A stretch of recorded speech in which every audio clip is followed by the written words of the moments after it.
previously on Ballz. All right, so interesting things going on down at the US Open. Before we get to that, though, I think last time we chatted,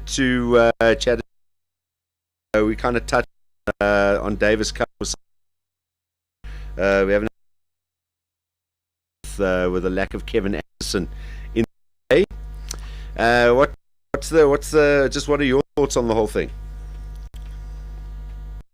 Darren, myself or Robbie? No, your captain. Captain's got to chew that one. No, we spoke to Rob about it already. We haven't had a chance to talk to John, so just give us yours. Darren, obviously, I mean, I'm very disappointed. I think we all understand that, Kevin has a long season. He has had some trouble. And his first reason for not playing was, he had a long after his world ranking and get his ranking up. And, I understand it because I was also there playing, but still, playing for your country, must be first prize for me. But 2 days later, he comes out announcing that he'll be playing World Team Tennis the same weekend as Davis Cup. So that's sad for me is that he lied to me. He wasn't honest. He should have came out and said, "Listen, I'm going to play World Team Tennis. I'm not going to play this," giving us the excuse of World Team Tennis. World Team Tennis is a great event. I mean, I'm part of it. I've been there for 13 seasons. It's one of the best events. I actually wish there can be more weeks in the year for World Team Tennis. The way he handled it was very wrong, and it sent out a wrong message. And Darren, all that transpired right after me and you spoke. Yeah. 2 days after our incident in Cincinnati, and I wasn't aware at all that he was going to be playing team tennis. So it's left a bad taste in a lot of people's mouths. Instead of coming and saying, for grabs at World Team Tennis, I'm going to option Davis Cup. I don't earn anything. I understand that from a personal point of view, I've got to take care of my own career. He kind of spun us a story, and I think that's annoyed a lot of people. What would the incentive be to rather go and do that than play Davis Cup for your country? Is it a financial one? Is there a lot of money going around in World Team Tennis still? Yeah, once you get to the semi-finals, the finals are just the playoffs. The semis and finals about to take place. More money up for grabs there, so a financial incentive to play, because obviously Davis Cup, given our standing in Davis Cup, it's not as much. Yeah. All right. So what about the future now? I mean,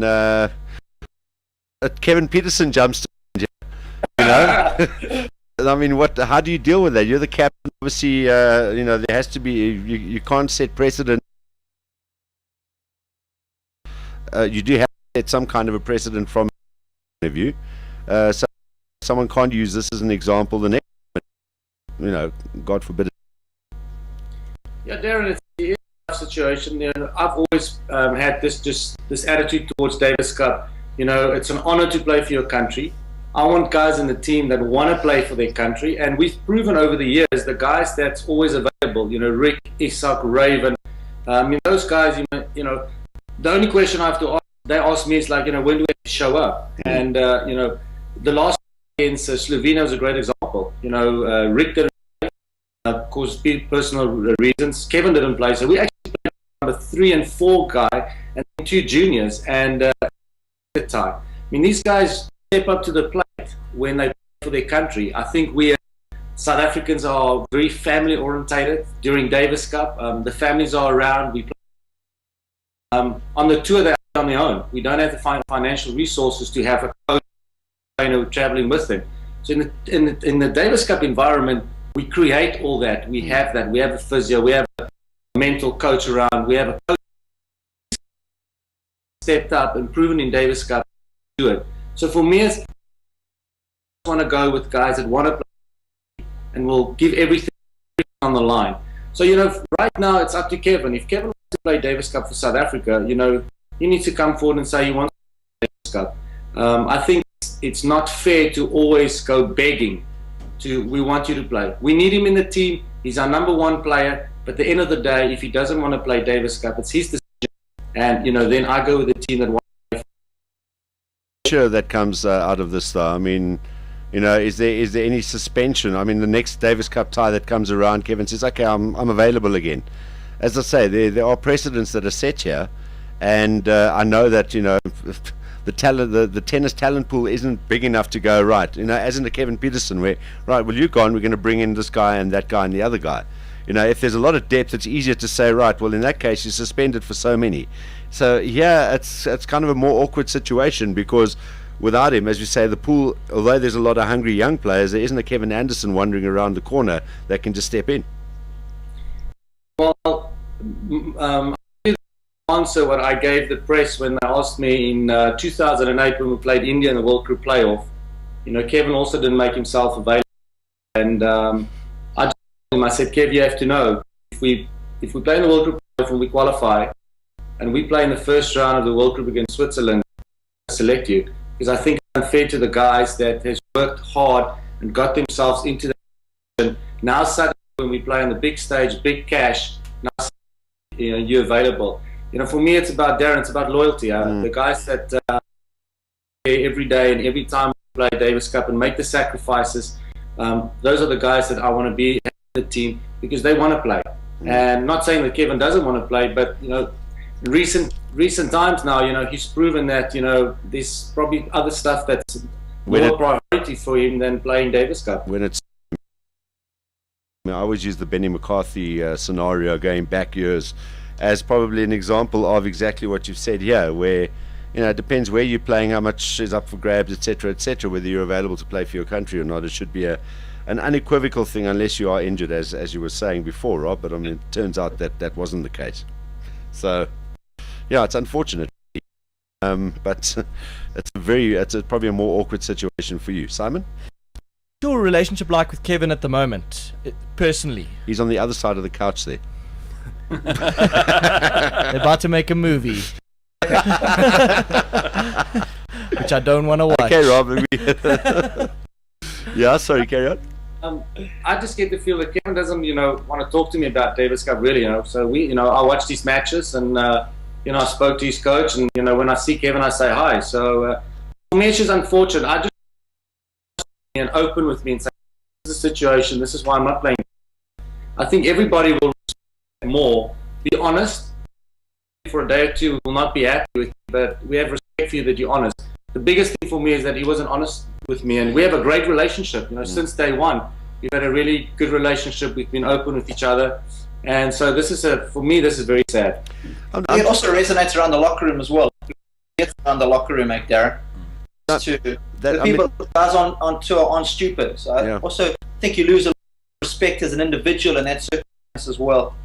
The word resentment within the team comes into it, and again, the KP incident, and and possibly in various other sports, as I say, going back, resentment is one thing, but also just put it into the rugby scenario. Once again, yes, there are players that can step in, but if someone decided they didn't feel like going to New Zealand because it's a boring place, or they could make more money playing, they got to make a decision. Then I'm retiring from international rugby, and tell the coach there and then.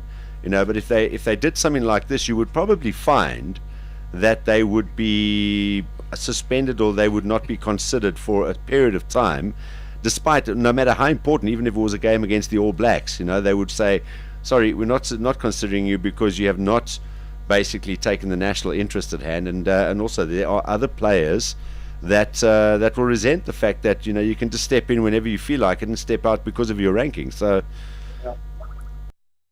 which you're going to go.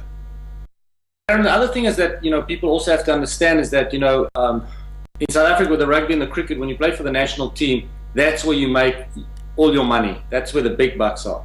In tennis, it's a little different, because you do make more money on the tour when you play in South Africa or countries like that in Group 1.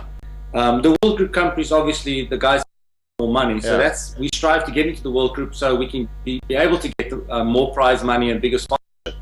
But still, it's not that we're playing for free. There is prize money that the team will share, and there's other incentives that we always try and put people, because of that we're not making the big bucks. So I'm always trying to go a mile to create opportunities to these guys, give them more incentive to play Davis Cup. But at the end of the day, I always say, you have to play for your country, or you have a passion to play for your country when the dollars are right. Yeah, and I think it's probably the latter scenario as has transpired. All right, well, that's unfortunate. Let's talk about US Open. And is there Roddick mania going on over there, Rob? He's decided after this one.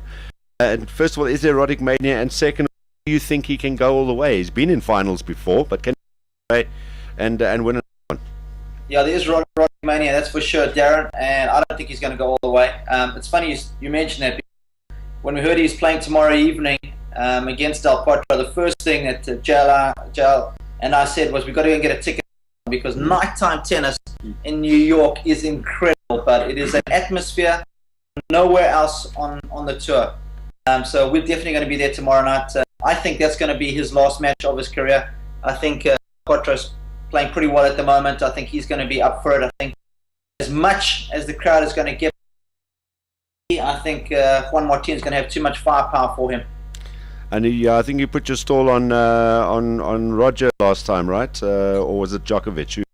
Djokovic. I'm going with Djokovic in the tournament. He's still my man. I think just Roger. I think he might be able to wear over the longer period. He was unlucky to lose to him in Cincinnati. Even though the first set was 6-love, I think if he wins that second set after having set points, different outcome, right? All right. Did I hear one of the ladies also announced this is her last tournament? Did I hear correctly? It might have been 3 o'clock this morning on CNN. Yeah, Kim Clijsters is done. Okay. Which is a huge shame. One of the most likable players in the locker room and likable players that's been around. How would you... Simon, don't go there.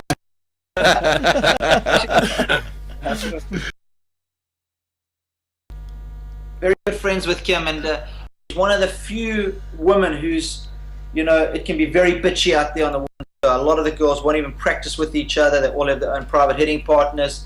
But Kim is the one player who seems to transcend all that nonsense, and she has such a good rapport with all the players that she's been around, and that's why it was such a significant one. The other players, you won't see that a lot of other pros.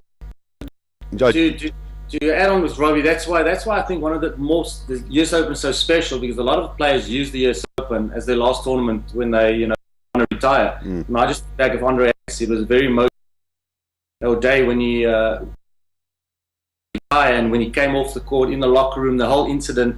We were very fortunate to be in the locker room when he walked in, and what the players did and what he said to the players was unbelievable. He came in.